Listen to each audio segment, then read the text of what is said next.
And welcome, ladies and gentlemen, to another episode of Door Stuck. I'm your host, Bach. Joining me, as always, my humble companion through the world of all things Counter-Strike, Mitchell Langford, also known as MagicHelmet. Mitch, how you doing today? I'm good, man. It's been a good week. Just trying to stay busy during this whole stay-at-home order and just grind away at work. How about you, man? Doing a lot of work around the house. A lot. We Replacing do it. doors, putting in a patio. We had this mountain of dirt that was in our driveway for over a year from when I ripped out all this grass to put in some shrubs. So that's now gone. It's been backbreaking a little bit. A lot of work that we're doing, unfortunately. But luckily, we're getting it done, and we're using all this time as well to spend some time together as a family, which I guess would be the silver lining. You get tied up in work sometimes, you lose track of yourself. So it's good to just get grounded and spend some time with my wife and kids. Yeah, you try to take the positives out of it. Yeah, of Spending course. time with family is great, and then I mean there are some pluses to it. Getting stuff done around the house that you've been putting off for years. You finally get out of the way, knock those out, and then you just hope there's more do-it-yourself projects that you can come up with because you need stuff to Right? do. Right? Now, looking at the week of Counter-Strike, it was a relatively tame week outside of the expected results. We did see some more blowback and damage from the release of Valorant. Obviously, we saw some players juggling around on teams. Bad News Bears disbands Chaos, having some players swapping in and out as their players are potentially going over to Valorant. There's rumors of Cloud9 signings around the corner. Some of the former Counter-Strike players that are currently playing have already been signed or are going to be signed, looking at French Canadians as a roster that got signed to Gen G, and Mousepaz apparently knocking on the door of a signing any day now. But what we want to talk about is actually something a little bit different. It's about Astralis and this recent thing with them signing extra players.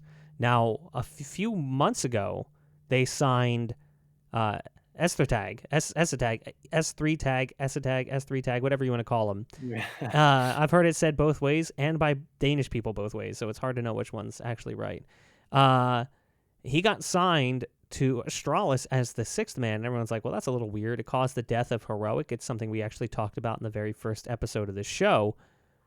But now, Astralis has gone ahead and signed another player, a seventh, in the likes Yeah. of Yugi.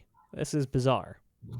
Yeah, it's interesting. Well, so when I first heard about this story, and I've seen it evolve since the first announcement that Esatag got picked up, it's innovative, I think. Clearly, Astralis thinks differently than most teams and seems to be a leader in, innovating ways to improve their teams. I mean, they picked up Zonic, and I assume they paid him a good amount of money, and he's really, come up with some fun ways to improve their team. Bringing in mental coaches to help them out because for a long time when they were under the banner of Dignitas, I think they had one or two different players, they would always come second place, but then they brought in that mental coach who was really able to help them out, improve the mentality while they were in those tough situations. So Astralis is a forward-thinking company, and I love that they're trying to get creative here and be innovative with their lineup. Now, whether or not adding a six-man or a seventh man is a good idea, I think it's to be determined. I'm not entirely sure. I don't think they've leveraged either of these players yet, but just from a standpoint of the players themselves, Esatagi seems to be an up-and-coming talent, seems to be pretty raw, but a good addition to the team if they have somebody that's out sick. But I'm more questioning Yugi. Device is the AWPer, and Yugi is an AWPer. So unless they're specifically trying to find somebody as a backup role for Device, I don't know where else he would fit in. So it's really just down to figuring out exactly how they're going to leverage these players, how they're going to be integrated into the team with two extra players on the side. And there's just so much more involved with having those two extra players, like cost that go up because you have those two additional teams on or players on the roster. So yeah, it's interesting. I like the idea of what they're doing. Just how is it going to play out? The interesting thing is, I don't know if you remember Ruin, who was a former semi-professional player and also a coach. He actually said, Astralis is finally doing my master plan of having a 10-man roster where each 5-man squad plays half the maps, double the practice time, no bad maps for you. It's brilliant. I mean, I don't necessarily think that he was being serious there, but the idea is sort of found in, I don't know, some grounds of reality. If you have players who play better at specific maps or specific positions or specific roles and you can swap them in and out, you're following a model similar to what you see with things like the Overwatch League. Now, who knows whether or not that'll actually work out well for them. But you could argue that you have a player like Yugi who maybe plays an op style that's more suitable for a map where you can have an aggressive op, and then you bring in Device when you have more of a passive op. Who knows what their actual end game plan is? Now, what makes things more interesting, because it was already weird enough that you had a team wanting to sign 7 players. Now you have a team who's thinking, okay, we have 7 players. How can we use them? Blast says, hold my beer, fam. Yeah, we got you. So Blast now is contemplating a rule change to allow mid-match lineup changes, which is something that I have actually personally called for a while. So even though it is kind of an interesting and bizarre potential conflict of interest given the ties between Blast and Astralis, I like this because I've wanted to see something like this for a while, because you can have a game where like maybe somebody's just out of it. Like they're not hitting their shots. Mentally, they're not prepared, or they're not feeling it. Maybe they feel sick, whatever the case may be. And halfway through the game, they're like, you know what, I can't finish this map. I need somebody else to come in and take over. That could be something that could totally turn the tides and swing things away. However, that would totally go against the core of Valve's mentality, in that they want the professional scene, what you see played at majors and large events, to mirror that of what you can play when you play at home. And that's not an option we have at our disposal. The average team does not have a 6th player that they can just bring in halfway through a game when things aren't going their way. So this idea that they're doing with Blast might be kind of cool, but I'm not sure how it's going to spread, if it spreads at all. Yeah, I'm with you. I'm excited about this change that could be happening. I know ESEA has changed some rules up as well recently, so maybe Blast is trying to come up with some ways to kind of pull some more interest into the games. But yeah, this specific change for Blast is certainly interesting. People switching out maps, switching out during the middle of maps. How is that going to work logistically? Is there going to be an extra computer set up next to it where the person's peripherals are already set up? Because one thing you don't want is downtime during a match. Obviously we've gone through that, not related to specifically swapping people out, but swapping out computers, swapping out mice, monitors, net's gone down. And that's always been such a pain in the past. So, there's got to be a way to streamline the process of getting people up and running into the game quickly. Obviously, timeout's going to have to be used for something like this. But on top of that, how many of these other teams are going to have money to spend on a 6th player? I mean, already these lineups are extremely expensive. I don't know what Astralis' specific salaries are, but I've heard in the 20K range, 25K range. I mean, they're a top team in the league, so I expect them to have top salaries. But these other organizations won't have money to dedicate to a 6th player, let alone a 7th player. So, I mean, is the playing field level? I know that the Yankees are able to outspend a whole bunch of other teams, and for a while they were able to have better players and better chance at winning winning the World Series. But yeah, it's definitely a new world here by adding in these extra slots. I would argue that adding in a 6th and then 7th player on average would cost you anywhere from $300,000 to $500,000 a year extra, and then you have to take into account, right now teams are getting flown out on the dimes of tournament or operators. So tournament operators like Blast Pro Series, ESL, Face It, they fly the teams in as part of the process. That's not paid for by the players or the teams. It's paid for by the tournament organizer. If that's the case and they're flying them in, do they fly in the 6th and 7th player? Or is that something that's going to be the responsibility of the team? And then that's another added cost. And then you have to factor in living expenses, because now these guys are put up in houses and playing together. And maybe it's not a team house, but maybe it's a team compound, like what you see with Complexity, where players live in close proximity to one another and can practice and then have their own private space. That all starts to add up big time. So salaries alone, $300,000 to $500,000. But total costs by the end of the year could be close to $1 million, depending on what you're paying these guys. It's insane. Are you ever going to get that money back? That's the question. Like, are you actually going to see that reward? Or is it just a lot of merch? You better be winning. Like, you better just be winning, because then you're building brand value and you're building up your organization to be one of the best and the biggest in the world. And then all of a sudden this move is worth it. But if you're not winning, how long do you let that go?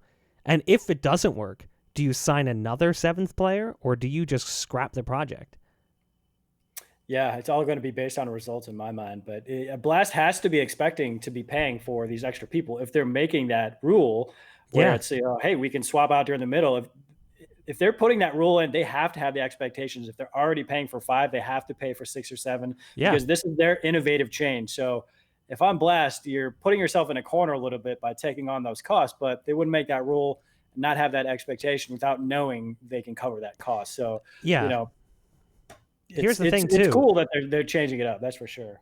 Like I look at this and I think, what happens when, say, your prolific player has a turn down period, a player like Device or a player like Magic, where they're playing out of their mind for 6 months and then for 2 months they have a downturn and they're not playing that well. Do you make the decision to have him be the sixth man? Do Yeah. you make that call to pull out one of your star players? And if you do that, does that not only create a rift with the players currently playing, but a rift between you and the player, you being the organization? Like if you're Astralis and you decide to bench Device and have Yugi start instead, does Device become disenfranchised and then decide, I don't really want to play for this organization anymore? And then he tries to opt out of his contract in some way, or he gets frustrated and, starts whatever behind the scenes and drama builds. And then all of a sudden this whole project that you thought was rooted in this idea of finding success just creates a headache. And you could actually completely detonate your roster. Yeah, and Zonic's gonna have to be a key part in managing those personalities and the Yeah. player swaps if they do end up happening that. If there was one person I think I can trust to make those decisions and make sure everybody's even keel with everything and on board with the changes that are being made, I think he would be the first person that I would be confident in making that happen.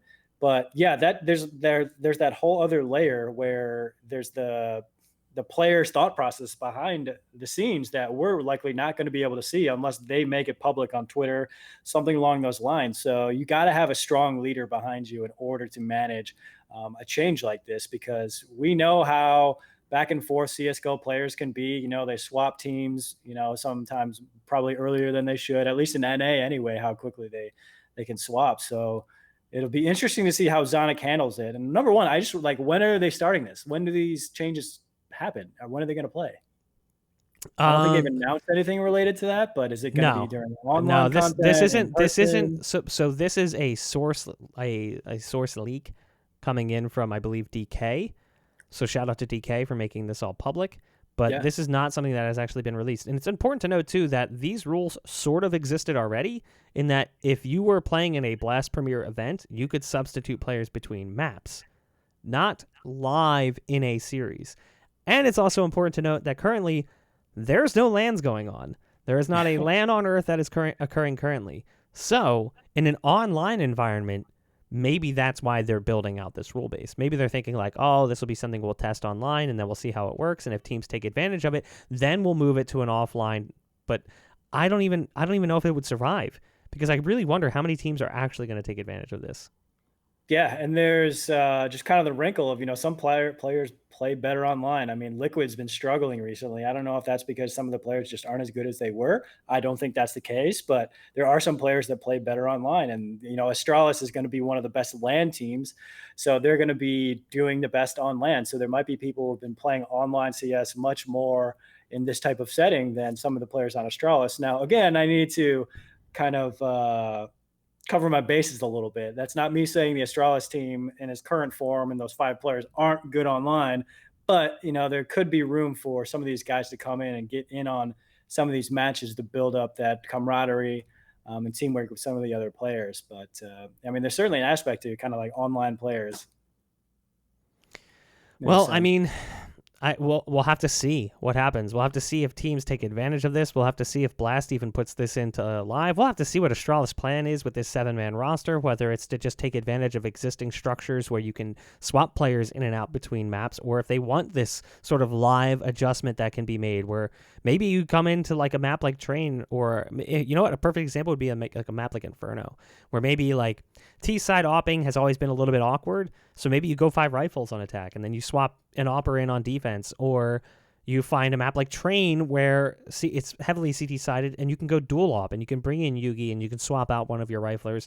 Maybe that's what their play is. I really don't know what they plan to do having this many players. Or it's also equally possible that there are other things going on in the background with Astralis that could see some of these players potentially leaving. Some of the core roster deciding that they want to just wait their contracts out and then pursue other options in the space. Can you imagine that? Highly unlikely, honestly. Oof. I really would doubt that, given the fact that this team still is largely regarded as the best in the world, even though they've had some stumbles over the last year, being swapped around with some of the other teams in Europe, most notably Na'Vi, for a while EG, and then for a little bit Liquid as well. Mousesports and Fnatic also putting up decent results to try and pull them out of that first place position. But I'm really curious to see what this is all going to shape up and look like in the next 3 months. Once Esatag comes into the roster, once Yuki comes into the roster, and whether or not Blast decides to put this into live play. Regardless, that is going to be it for us here for the show. Mitch, thank you for joining me as always. You have anything to say before we close things out? No, thanks for having me again. I always appreciate the conversations that we have, and hope everybody enjoyed the content. Have a good one, guys. Well, guys, if you guys do like it, make sure you follow us on all of our relevant social media. It's Nerdstreet Gamers, NERDST Gamers on Twitter, Instagram, Facebook, maybe LiveJournal, MySpace. I don't know. We're everywhere, and you can find us there. Same for our YouTube. It's youtube.com/NerdstreetGamers, NERDST Gamers. Same with Twitch, twitch.tv/NERDST Gamers. And go figure, that's also our website, nerdstgamers.com or nsg.gg. If you guys want to find out what we're doing in the space, any tournaments we have coming up, and the likes therein, you can check us out there. Hope to see you guys next time. Godspeed.